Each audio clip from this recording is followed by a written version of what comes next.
Working from home, it's a new reality for a lot of us. But as digital agency owners, how do we work from home and ensure we maintain our levels of output and maintain our levels of quality and not be distracted by all the things that happen at home? Hi, my name's Damien Papworth from Globotel. At Globotel, we help the owners of digital agencies design their agencies to deliver. And when we say deliver, we're talking about for you, the digital agency owner, as well as your clients. Today, I'm coming to you from my home. I'm out on the balcony overlooking the backyard, so you might hear some background traffic. There's some kids playing out on a swing down there, and maybe some frogs will start singing on the creek.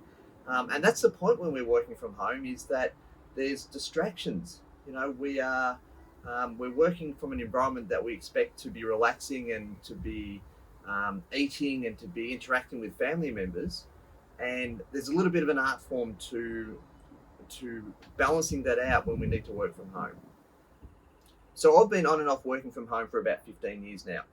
And what I've found over those 15 years is there are three key disciplines we can focus on to ensure that when working from home, the level of quality and the level of output that we produce is of the same standard as if we're working in the office.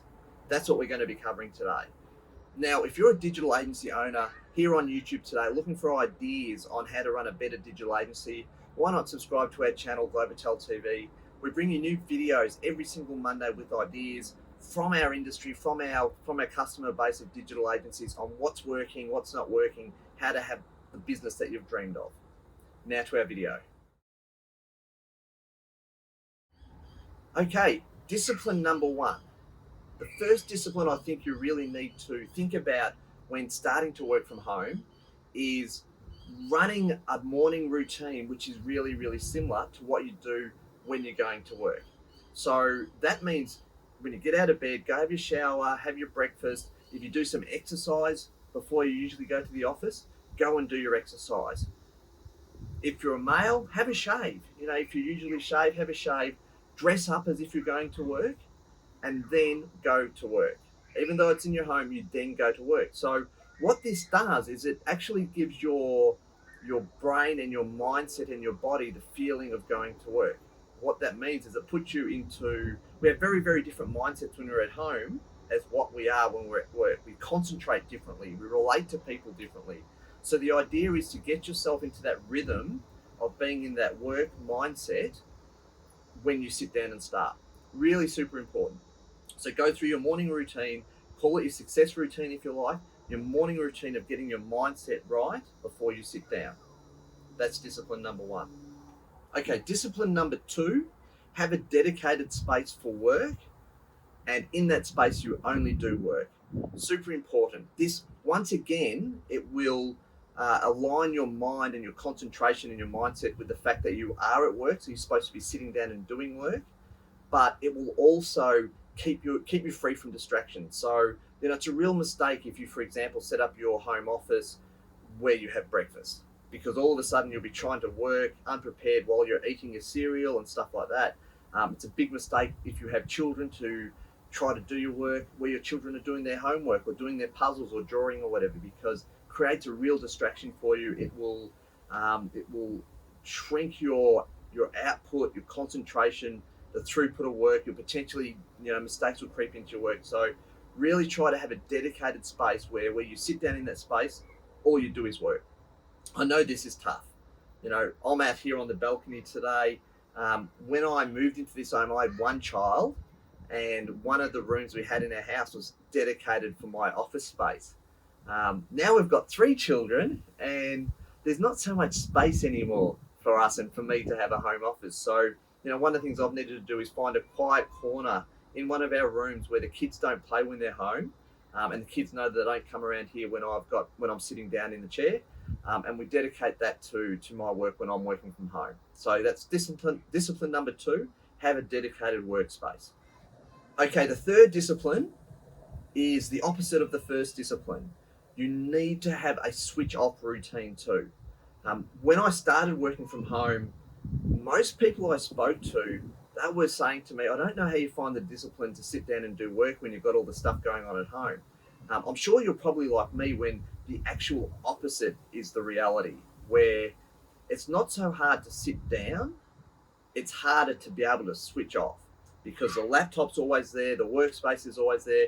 I remember about 10 years ago, what I found myself doing is I had my phone dinging every time an email came in. 8 p.m. at night, 8:30 p.m. at night. I hear the ding. Oh, there's an email. I better go and check in case there's something important. And I found it really, really hard to actually switch off and integrate back into family life.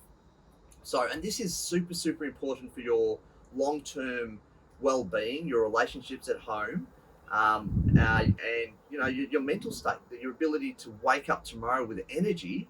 You can't do that if you keep working into the night because you can't switch off. So, you need to have a really solid switch off routine that transitions you back into home life. Sometimes that might mean you go for a walk or you get out of home, so you have a bit of away time from home, so you're away from the office. That might mean, one of the routines that I used to run is I'd get to a time, I think it was 6 p.m., and I'd put my phone on flight mode. I'd turn the computer off, put my phone on flight mode so nothing could get to me. And when I was I got into a pretty bad situation when I was following my emails with that ding, ding, ding. So that was a really good routine because all the dings, all the noise stopped. There's an amazing book I like to recommend to you if you find yourself in this sort of situation where you can't pull yourself away. It's called The Third Space by Dr. Adam Fraser. I'll put a link in the comments below so you can actually go and chase it down. But in this book, we talked about what we're doing right now is the first space. So me recording this video, I'm in my first space. My next appointment is with my Facebook ads manager. That's the second space. Adam Fraser talks about the time between this appointment and the next appointment. What do I do there? So when I get to the next appointment, I'm fresh and I am aware of what I'm doing and I can make good decisions in the next appointment. Going from work to home, first space, second space, there's a third space in the middle. Now, when we have an office or a workplace away from home, that's automatic because we get the travel time, the drive home or the walk home or the ride home, however you travel. There's a transition from the workspace to the home space that's automatic. Now, when they're both the same physical location, you need to create that third space. So when you start integrating back with your family and your home life, you're actually present with them and mindful about the time you're spending with them, and your mind's not drifting back to what's going on in the office and at work. Much harder to achieve that when they're both the same physical place. So be really, really aware of that and create a strong routine to make sure you transition. You make that transition really well. So they're the three key disciplines that I believe are crucial to creating a successful work from home environment. So I'd love to hear from you though. If you think this is useful information, please like the video, and in the comments let us know what you do when you're working from home. How do you manage it? So how do you manage your work life with your home life? How do you make that separation? And how do you ensure your productivity while you're at work? Love to hear from you. Please let us know in the comments. Look, while you're here, we have an amazing community on Facebook of digital agency owners. I'd love for you to join us. I'll put a link to our community in the comments below and in the description. Just click through. Love to hear from you. I'd love to hear your thoughts about running better digital agencies, also sharing with us as we'll share with you in this community. So that's it from me from now. I look forward to seeing you next Monday.